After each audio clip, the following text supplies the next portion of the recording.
Hello, everybody. My name is Jacob, and I like sports. Welcome back to another edition of JK Sports. And before I get into the video, I'd first like to say I am sorry for not uploading a single video in the last 2 weeks. With both my work and my schoolwork, I've been very busy. And in the meantime, I've just been enjoying the sports we've had. The first 2 weeks of NFL football has been wonderful to watch. The Miami Heat being up 3-1 in the Eastern Conference Finals to the Boston Celtics, praying that we can get to the NBA Finals and most likely play the Los Angeles Lakers, which in the beginning would have been the finals that I wanted to see most, and we have the opportunity to get that. So let's hope the Miami Heat come through maybe tonight, maybe Sunday, maybe Tuesday, whenever it is. Hopefully we get that last win and move on to the NBA Finals. And if we do make it to the NBA Finals, I promise you guys I'll be making a YouTube video covering my thoughts on that. However, first we need to talk about the performance last night from the Miami Dolphins. Now, of course, Miami Dolphins last night beat the Jacksonville Jaguars up in Jacksonville on Thursday Night Football, beating the score of 31-13. And it was such a dominant game. It was so fun to watch. It has been a long time since we've watched the Dolphins dominate like that. Literally since 2017, when we beat the Denver Broncos, was the last time we won the game by more than 10 points, which is pathetic if you really think about it. However, now that the streak's broken, it's really fun to appreciate the game we saw last night. We came out of the gates with a beautiful first drive, going 12 plays, hitting 4 different receivers. Gaskin finished the drive with 31 rushing yards. The offensive line gelled together so well, no penalties. It was beautiful, taking that 7-0 lead with the slant at the end of the drive to Preston Williams. It was beautiful, and it was a beautiful game as a whole. Ryan Fitzpatrick looked amazing, finishing the game 18 for 20, 160 yards, 2 touchdowns, as well as 38 rushing yards, an additional rushing touchdown. And is there any man in the world you'd rather have dinner with more than Ryan Fitzpatrick? He's such a fun individual. When he's having a good time, everybody else is going to be having a good time. You cannot help but see the joy. You can't help but feel the joy, even through the TV screen. So I can only imagine what the bench is feeling, what the team's feeling, watching him be overjoyed for scoring a touchdown. A man who's played on who knows how many teams. This is his 17th year in the league. The man is 38 years old, and he loves the game so very much. And right now, that's what we need, and that is what we've got from him, and it's amazing to see.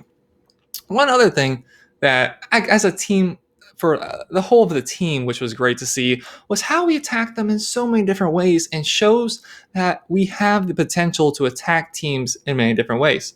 We have the size and the passing game of Preston Williams, Devontae Parker, and Mike Gesicki that you can throw it to them, and it's a jump ball opportunity where they're bigger than pretty much any corner, any safety in the league. And I trust them to be able to go get those jump balls. And we saw that at the end of last season, and we've seen it so far through this year. We've done a really good job in the passing game, throwing slants to those big bodies. Preston Williams has done a really good job to get inside leverage, as well as Devontae Parker has improved on that, as well as his game on the sideline. We have a really good job of exploiting the size mismatch, as well as we can also hit players for their speed. We saw the Jakeem Grant run for 29 yards that got us to 1st and goal yesterday. We have some quick players such as Grant, Isaiah Ford, Gaskins, if you get him space, can do some damage. I love what we can do in the passing game, as well as what we can do in the running game. We looked last season, Ryan Fitzpatrick was our leading rusher by the end of the season because that team could not run the ball. The offensive line was most certainly a big problem last year. That's why we couldn't run the ball. Also, the fact that we just didn't have much talent. Kenyon Drake, we traded after only a few games into the season. Kalen Ballage, maybe the worst running back I've seen in my life. Thank God he's off the team. And then that leaves us with Laird and Gaskin.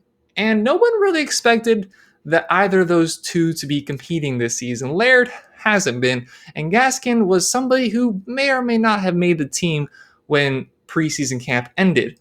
We all know that Jordan Howard, Matt Breida came into the team this year, and we expected that to be the 1-2 punch. Jordan Howard, or Howard and Breida. There we go. Jordan Howard, Matt Breida. We didn't know who was going to be 1 and 2, but through camp it emerged that Jordan Howard was 1, Breida was 2, and Gaskin was a guy that maybe would occasionally come to the game. However, he cemented himself as the number 1 running back, for now at least. Excuse me. We all know that, burping a lot. We all know Brian Flores likes to go with the guy who's hot, so Gaskin may not be the guy for the entire season. However, so far, he's been the number one back. Jordan Howard's been the back that comes in on third and short or on the goal line. And Matt Breida comes in occasionally to change things up. So it's really nice to see the rushing game be so well, the passing game so well, and then the defense has finally showed up. We finally see what the team has paid for. When you pay for the likes of Byron Jones, who unfortunately didn't play last night with a groin injury, Kyle Van Noy, Shaq Lawson, Emmanuel Wogba, when you pay all that money, you want to see production on the field, and that's what we got last night. Last night, we saw one interception, one forced fumble and fumble recovery, 4 sacks, and 13 points allowed. That's wonderful. If you pay money, that's what you want to see each and every night. Now, of course, the first few weeks are the first weeks of the season. Of course, no preseason. It's really hard to expect a lot from these players. And eventually we knew that they were going to gel together. And we knew that Kyle Van Noy, a player who hasn't necessarily impressed those first 2 games, we know what he's capable of. And we saw he got in there. He was really explosive. He had a lot of QB pressures. He absolutely blew up one of the running backs on a pass block in there. And then, of course, forced the fumble as well as recovering the fumble on the 7-yard line. Absolutely wonderful to see that from our defense. So both offense and defense was beautiful yesterday, and it really gives me promise for the weeks to come. We saw in the first 2 games of the season, we dropped both those games, and people start to forget what we did last year. Now, we started the season off terrible. One of the worst teams in NFL history through about 9 weeks. However, the remaining games, when we ended with a winning record in our last 9 games, was really impressive. And with those first 2 losses of the season, some people have forgotten what happened last year. Now, we do need to look deeper as to why we lost those first 2 games. New England Patriots with Cam Newton has been so much better than I expected. I expected this team to still be competing for Trevor Lawrence. And it is clear that this is a team that any given Sunday can compete and possibly get out a playoff spot out of all this. It's incredibly possible that the Patriots can make the playoffs. Buffalo Bills, a team that, again, I was wrong with. I said that they were not going to impress us this year. In fact, that they were going to disappoint us last year. And they have shown us with their top 3 defense, Josh Allen improving himself as he has, as well as adding Stephon Diggs to that team. They are the 3rd best team in the AFC. When I made my Super Bowl predictions for the AFC, I only said 2 teams. I said the Chiefs, of course, last year's team, and Baltimore Ravens. Those are the only 2 teams I really expected, and still for the most part, only 2 teams that I do expect to win the Super Bowl or get to the Super Bowl. However, that 3rd team is now cemented as the Buffalo Bills and the team that should win the division this year. So our first 2 losses haven't necessarily been against bad teams. We played the Patriots, Cam Newton, played the Buffalo Bills, who we know how good they are, and then we got the Jacksonville Jaguars, who is a team we should beat, and we beat them decisively. Now, what does this mean for us in the future? Next week, it does suck that we do have to play Seattle Seahawks next week. Russell Wilson, one of the best quarterbacks in the league. There's a silver lining to it. We do have 3 additional days to prepare for them. But after Seattle, we have 2 games that we expected to be a lot more difficult than they most likely will be. That will be first the San Francisco 49ers, who have a plethora of serious injuries, losing Jimmy Garoppolo, Coleman, Bosa, Solomon Thomas, all going down. The last 2 are going to be out for the season, so we know they're for sure not going to be back for our game. And then following that, the Denver Broncos, who just lost Drew Lock last week, as well as losing Von Miller in the preseason.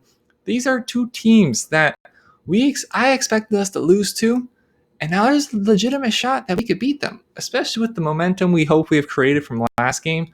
Hopefully, we can take that and press it onto those 2 games and maybe get 2 extra wins out of that. But before we get to that, I want to say one more time, it was so amazing just to see us win a game, to see us dominate a game, and do it how we wanted to do it. Do you think this could continue? Do you think this was just a fluke that we're not necessarily where we want to be yet? Or do you think this is something we can build on? What do you guys think? Please let me know down in the comments below. Please like, please subscribe. I hope you all have a great rest of your day. Bye.